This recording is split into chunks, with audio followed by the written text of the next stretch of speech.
Was that Felicity bloody on a slab? What have you done? She got a little boo-boo. It's just a paper cut. Emily could not make it today. She's filming. So don't read into the bloody slab scene. Alright, so where to begin? You guys have given out so much information before this panel already. We've seen guest casts. We've seen great leather outfits. With like only one other person could pull off. So I'm congratulating you. Do you guys find yourselves, for the producers, when you started with season 2, did you find yourselves kind of altering any storylines, or was this whole season designed from the beginning? Season 2? Yeah. Truthfully, in the beginning of season 2, we were sort of terrified. It was actually the hardest thing I've ever had to write because, we had so much great success in season 1. We were just all terrified that we were going to be one of those shows that was like, oh yeah, they had a great first year and then, fizzled out. So there was we had a lot of pressure on ourselves but so many of the things we did were, again, things that we had discussed from the pilot. I mean, when we made the pilot, 2 of our biggest ideas was that Sarah wasn't dead and that at the end of season 2, Oliver would wake up in Hong Kong. And, those were 2 things that we managed to get to in season 2 that were things that we just discussed casually amongst Greg Mark and myself. So it was really exciting to have had enough success to be able to get to that stuff. What about getting John back? Was that just a wish list thing?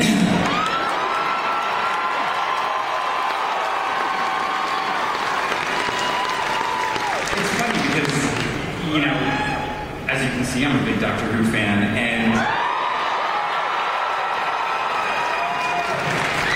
I knew John would understand because it's kind of happened with Captain Jack that he was on and he said, so you have to go away for a little bit so you can come back again even better. And John's like, yeah, I understand that. I've done that once before. I'm happy to do it again, thank God. And we were always planning leading up to John being a regular in season 3.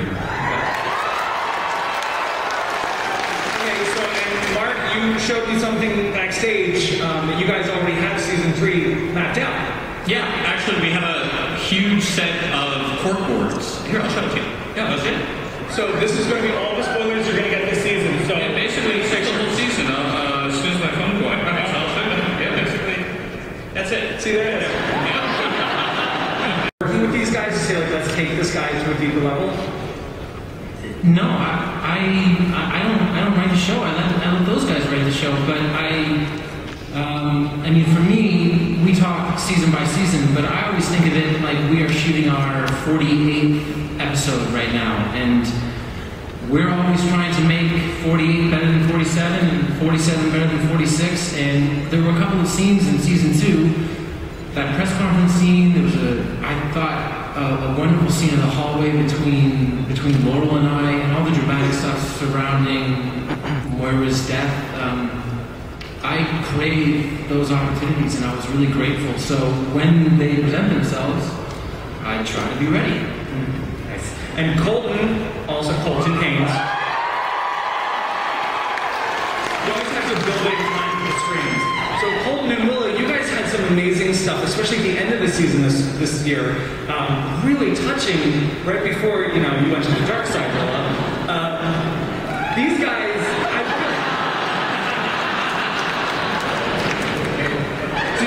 were you guys just chomping at the bit to get these 2 together and had these great emotional scenes? I mean, we kind of hit it off from the beginning. Right? Our first day, my first day on the show, I got to work with Willa, and we had this really fun.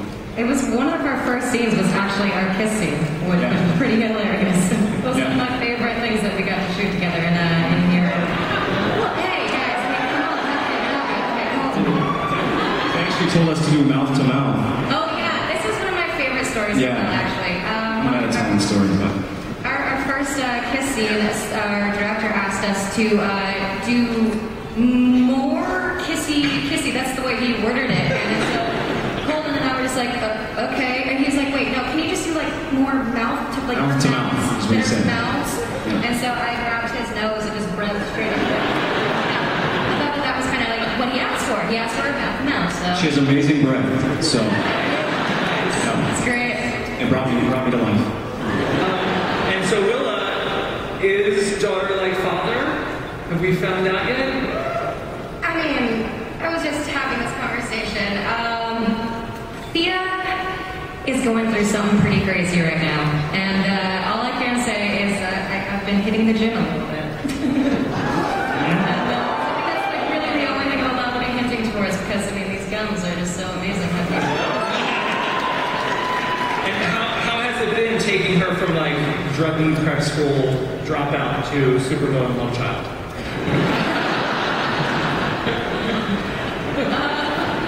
She's definitely made a big change, I'll say that. There's no more vertigo dancing around on tabletops for Thea. I think she's going to be not necessarily a good put-together girl, but a different girl. Definitely a different girl. The Thea that you guys saw in season 1 and season 2 is not the girl that's coming back in season 3. Did you keep the pants from the finale? Did you keep those leggings from the finale? Of course I did. And that trench coat, are you kidding me? This thing was amazing. All right, so David, fatherhood. Coming to the day. Daddy Diggle. Hashtag Daddy Diggle. How's fatherhood going to change not just the man, but also his place on Team Arrow? It looks like somebody doesn't want him on the front lines anymore. It's a very, very good question. A lot of dramatic tension. Because, he's a child and the stakes get higher. Does he stay with the team? Does he leave? By the way, the scene that you guys saw in the preview where David is yelling at me and whipping his massive arms, it was almost impossible not to flinch.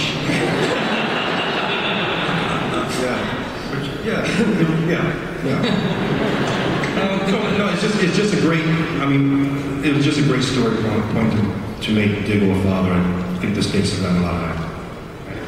All right, so Felicity is a situation that we're going to talk to in a little bit later.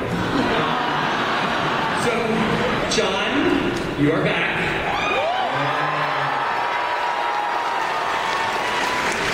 First, I need to ask your co-stars, what is the raunchiest thing he has done on set so far? If you say anything, I'll kill you all. So it must have been good. What do you know about what Mr. Merlin is up to now? Well, I was actually just saying to Andrew as we were talking, and he said, have you read the scripts? And I literally just flew in yesterday from London, and I finished, which I must say, the producers have been really, really wonderful in allowing me to finish the stuff up that I've had to do in the UK, plus a couple of things I have to go that were pre-contractual. So thank you very much. But I have yet to read what I'm about to do. So I'm sitting here not knowing like you're knowing, and these guys are saying, have you just seen this? Have you seen this? And I'm like, no, shut up. I don't want to know because tonight I'm going to be in my hotel room going, no way! Are you kidding? Can't wait. I really can't wait. And that's part of the excitement about episodic television for me, is almost not knowing what you're going to do until that script comes out. Because then it's that's the thrill of doing it, is trying to figure out how you do it, but also how you make it really believable for you guys. And also it just makes it much more fun because it's more spontaneous that way. All right. Paul? Hello, sir.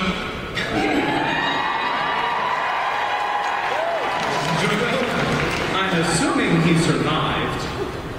Whatever the chest pains, was it just gas? It was a dodgy takeaway that night.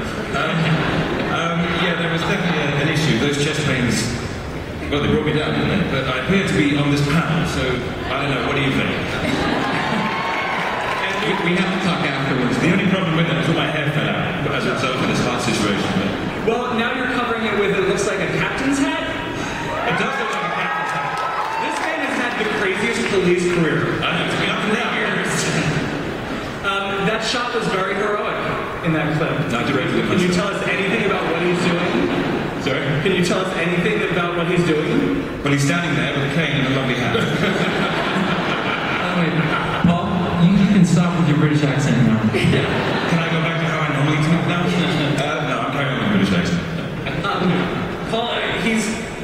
suddenly become like the commissioner boarded of Starling City.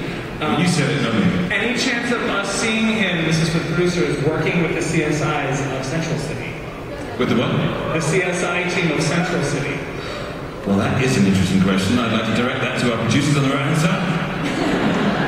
That'd be a nice place to go to, right? What we previously announced that episode 108 of The Flash and 308 of Arrow are going to be a 2-hour crossover event.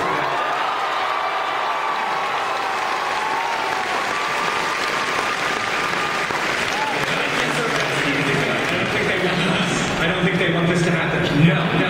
So we'll be seeing people from both shows crossing over. So it's everyone will get a little taste of each other. That sounded good. Have you met John Barron? Yeah. Gotta go down the run as fast as you can. Yeah, but that's one of the fun things. And Greg always talks about, that when we were kids, that the $6 Million Man, Bionic Woman, when those shows would cross over. When you see Oscar Golden, go back and forth. It reminded you that there was sort of reality to it, and that and these spin-offs, they're not existing in different worlds, and things that happen in Starling City affect Central City, and vice versa, and it's really exciting to us. That's awesome. It is exciting. It's totally awesome. Do you guys have anybody? You don't do it? Emily, actually. Emily probably does. All right, let's talk about the situation that we're going into. You throw us a curve at the end with the homecoming twist. And you had been planting kind of hints throughout the first 2 seasons that he didn't spend his entire time on that island. Is it safe to say that we will not be seeing a lot of island flashbacks going forward? Well, not necessarily, because when the show began, he was on the island. So, but for this year, we didn't want it to be the new set of bad guys showed up on the island again this year. How fortunate for our storytelling. But we'd always had this plan, and if you watch season 1 and season 2, even back in season 1, I think it's in 111. Oliver says, I got a message from my father, and Diggle says, how did you get a message from your dad if you were on the island for 5 years? And Oliver just ignores it. So, there are things that we've been planting, on success that, we're finally going to pay off this year, but it's a whole new opportunity to put in new characters, and then there's characters that we've seen previously on the show that will appear in the flashbacks, and the other great opportunity it's given us is, I don't know if you all know, but Colin Donnell is going to appear in the second episode of the season. Merlin, and we're going to tell the story of how a heretofore unknown encounter between Oliver and Tommy that once you see it will make sense, and it's not a retcon, I promise. It's just a whole new world, and we've had all these new characters, and that's where Oliver will meet Katana, who we're introducing this year, played by Deborah Aoki, and Carl Yoon, who's joining the cast as Maceo, and we'll see, obviously, we hinted that Oliver had a longer association with Amanda Waller, and we'll see how that came about. I don't know, it's just a whole new world, and it's just really exciting. And I know Steven's happy not to go back to the GVRD, where we... That's the horrible forest in Vancouver where we shoot the island scenes. Doesn't matter what time of year it is, it's cold and rainy and wet, and it's islandy. Paul, how is the Lance family doing? Oh, they're always doing fine. Really? Yeah, they're fine. There's a few wrinkles here and there, but they soldier on, they get on with it. As long as somebody's, running around at night trying to save the city, they're fine. Does he find himself kind of like, my entire family is some kind of superhero? I love this. Say that again? Does he get to the point where he's like, I think my family is a superhero? I'm kind of losing track of what my daughters are up to at night, actually. And by day. It's always, Lance has a terrible time loving his daughters with the things that they're doing, but, he can't help himself. They're good girls. He brought them up. Willa, I know that when we come back, people think that Thea is backpacking through Europe. She is obviously not. No. I'm not going to ask you what she is doing. I am not allowed to tell you what she's doing. But can you at least tell us how soon it will be before we see Thea and Roy back together? Even in, Thea and Roy back together. In a scene. In a scene? Yes. No comment. No comment. Has she made It's going to be worth the wait, I promise. Has she made any new friends in her absence? You know, I think No comment? one thing we could say is that when you saw her enter the limo with Malcolm at the end of season 2, we're going to basically flash back to that moment and play the rest of that scene out. So you're going to find out what he said to her and what she said to him. Mm-hmm. And then also, I did become friends with a pair of scissors, so... So Thea, I got the whole scissors episode, actually. Thea's haircut, very special episode. For saving money. Yes, let's do that. Absolutely. Yes. David, the fatherhood thing, the parenthood thing that Dig is going to be walking into, if it does cause problems with him and Team Arrow, he does have kind of like a side gig with some other people who aren't so awesome, but very powerful and you know, super powered kind of. Do you see him going to kind of be like, screw this, I'm going to go... Yeah, forget it. I would just become part of the Suicide Squad. No. Well, I mean, that's a great story. Suicide Squad's a fantastic story. Mike Rowe, Deadshot, forget about it. I mean, it's just been really, really good the way that all this has really responded to that. But I don't know. I think Diggle's heart is here. He's just as invested, I think, in this crusade as Oliver is.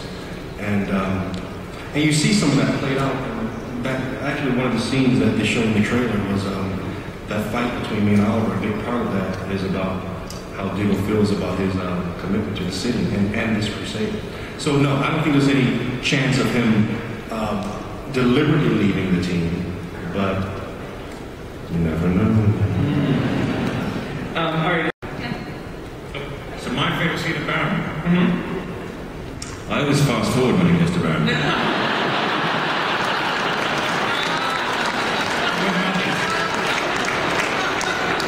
no way I can pin down one particular scene that this guy does. But I do have my favourite moments of when you're filming with him. And he has this, there's one in season 1, I think, it's this particularly dark, sinister moment, ominous, peculiar, going on between us, a glance, a peculiar moment, dark. And then there's a cut, and then he walks back around the corner and he goes, those moments definitely stick in your brain. Show me exactly what I did. Willa, okay. I could be selfish and say the scene which I really loved in the railway carriage for us. When I shot you? Yes. That's nice. And I am going to be selfish, and I'm going to say that. I mean, there's a lot of great stuff that she's done. The stuff that when the city was about to collapse because of the earthquake machine, you know, that she had with Roy and stuff like that. I think that relationship for me is quite good. So there's not really one particular that I would say. It's kind of, again, I think, you know, Willa herself is great in those scenes when it's got some passion and intimacy behind it. So yeah, that's my baby girl. Well, it is actually really difficult because Steven's in basically every scene. What would be your favorite one? No pressure. Yeah, seriously. Okay. The first thing that, when you asked that question, the first thing that popped to my mind was, again, selfishly a scene that I was in with Steven, but it was actually the first scene, one of the first scenes that we have together, this first or second episode, where he talks about how the Kardashians get more airtime than he does right now. And it's just a memory on that. I'll never forget that. I remember shooting that scene so well, and I don't think I'll ever forget it. I did not think that's where you were going. There's so many places I could have gone, but that's where I went. I thought that Colton, it was obviously it was a scene between Colton and Willa, but I thought that Colton, I thought you were phenomenal. And the last scene between you and Willa in the finale last year. I thought that the both of you, there's so much stuff going on in that episode, and then we get this 2-3 minute respite and this wonderful emotional moment between two characters. I thought that it was like graduation for Willa.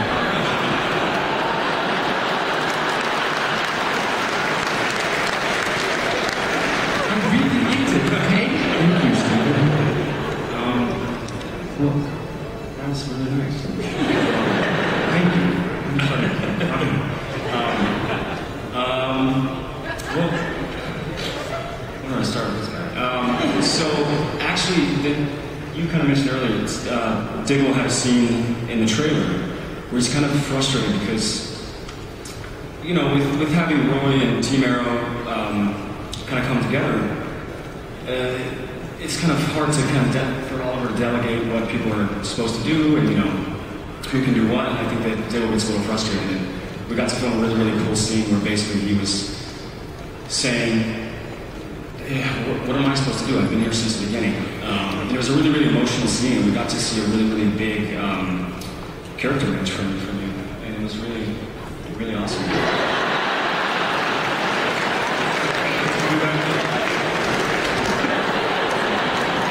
Well, you're already covered, Colton, so I'm going to cover Amell again.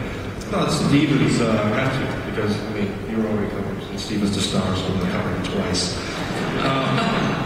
Well, I think You're gonna do Paul. I have to do Paul. I do Paul. I have to go back. Oh yeah.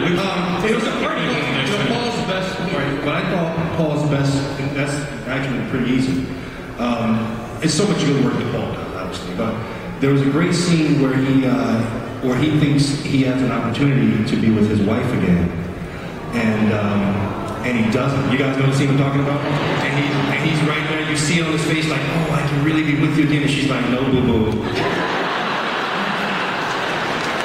I'm a new man. And he's like, oh wow. And you see it all on his face. His heart just breaks on the screen, and it's fantastic work. I'd lean on your shoulder now.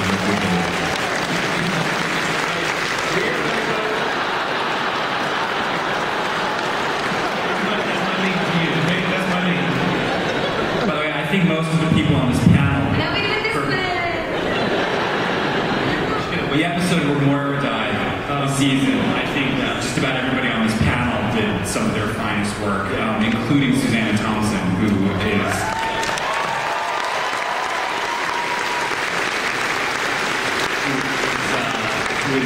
The only reason she is no longer with us is because we felt like that was Moira's time and for her to make that sacrifice for her children. But I think that episode was a standout for everybody. I loved the scenes that because Malcolm obviously did a lot, as did Ollie with Susanna. She was a wonderful lady, wonderful actress, and a huge part to the Arrow teams. Yeah, we miss her big time. I miss my mommy. We're gonna go to audience questions. So you guys want to line up? First of all, I just want to say, this whole thing is about superheroes. I'm standing in front of Harkness, Arrow, Dresden. This is incredible. But besides those who have already been Constantine, who are superheroes you'd like to see get their own shows or appear on yours?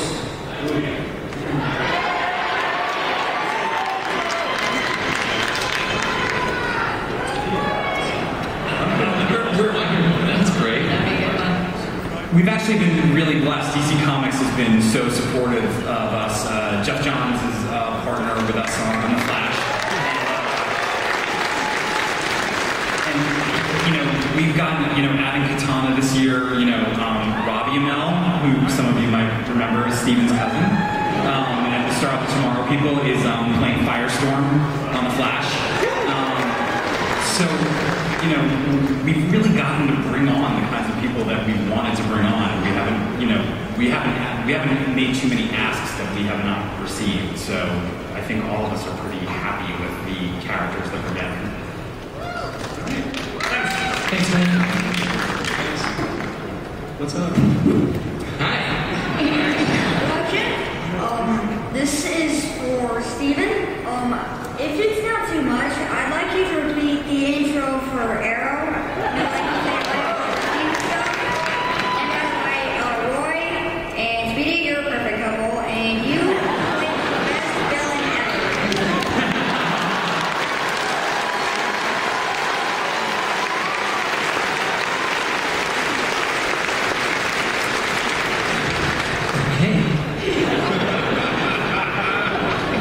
My name is Oliver Queen. For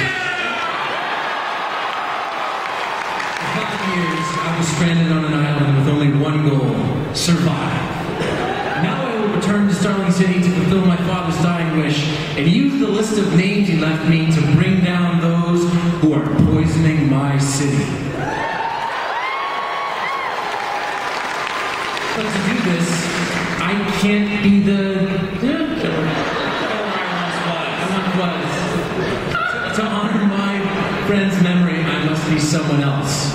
I must be, in the second season of Friends, I must be something else. Previously on Arrow.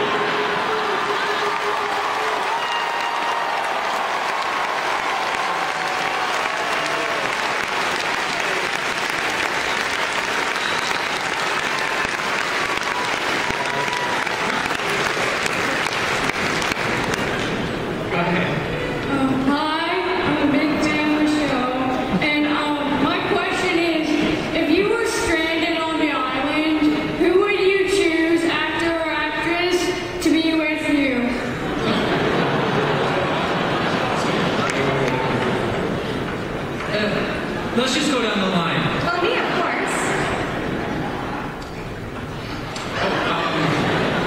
I would choose.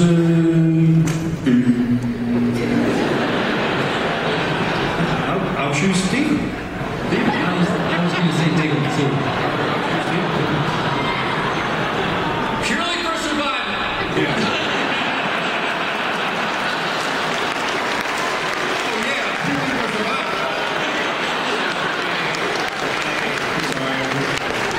Not so straight arrow.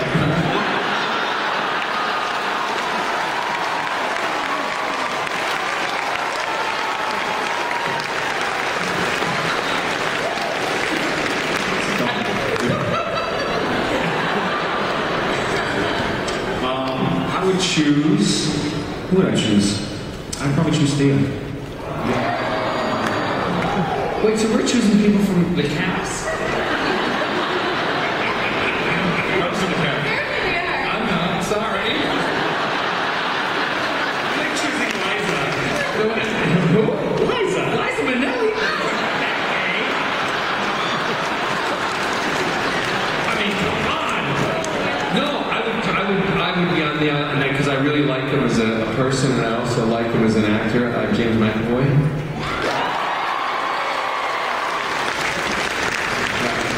And if it was a girl, no. Only to cook for us.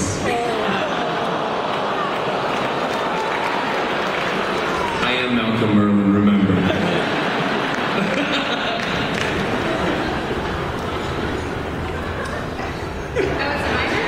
Oh, God, okay. If we're going on the theme of the show, I would definitely pick pure entertainment of John Barrowman next to me. And also, I need a Papa to appreciate me. You'd be cooking. But you know what? You wouldn't like it. I would. Because you'd poison me and I'd be so proud.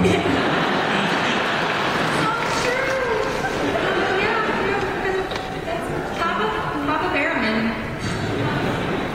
Did you do yours? Okay, so Obviously you weren't listening. I wasn't. Like my scenes, you were fast forward. All I know is the one person I would not want to be on an island with is John Barrowman. Did you imagine? I love him too much. I think Nissa Al Ghul looks like a very practical woman. I think I'd go with this. She would love that. That's all I'm saying. She looks practical. Looks like she could, work her way around an island. Great question. Great question. Been across lots of fights. Yeah. That's nice. Go ahead. So this question is for Stephen. Since you shoot an arrow, can you really shoot it that well, or is that? Yes. Yeah. I'm really good.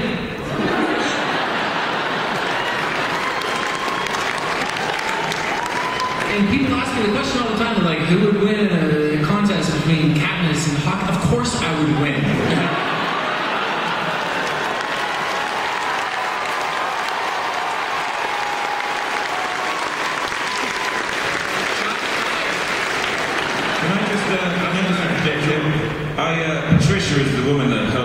Stephen, with his archery skills. Seems to do a reasonable job. I asked her a question one night. We were looking at him over the corner. He's holding this thing, all the rest of it, looking like he knows what he's doing. And I said to Patricia, I was like, can he really do this stuff? And she went, this guy can run up to a wall, run up the wall, shoot the arrow, and still hit the target. So I think that's the answer to your question. He knows what he's doing.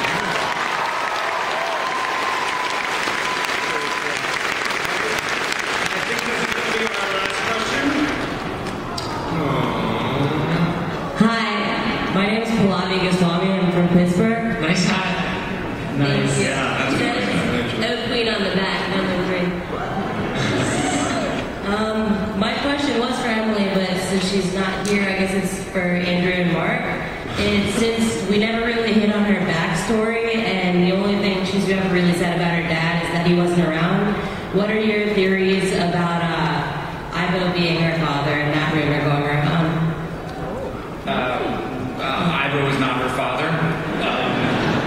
We never did watch the rumor. We've actually known Felicity's backstory for a long time. You know, again, like some of the other things we've done, when you look back at stories even from season 1, there are clues there. But one of the early episodes of this season, the flashbacks are going to be to Felicity and her time at MIT.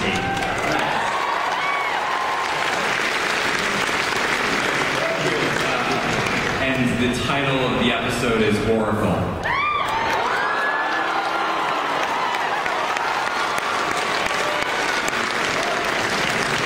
So there. You know what I love? I love because I know you guys are fans and everything, you know, and the whole genre, but I love when you say those things, the smiles.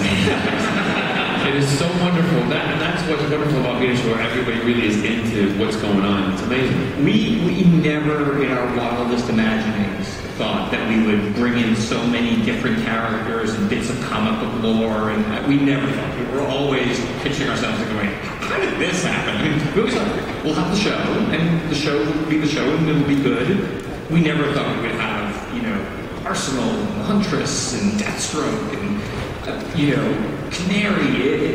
We never thought we would do all the get to do all these things. Awesome. So I have to ask Greg, when you guys get together to talk about where the show is going, are you guys just like a bunch of kids?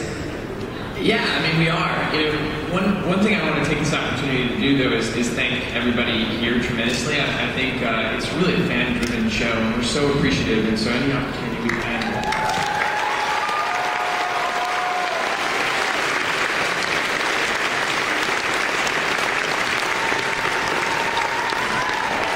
As excited as we are about what we do, we're just as excited by everyone's response and everything you guys do.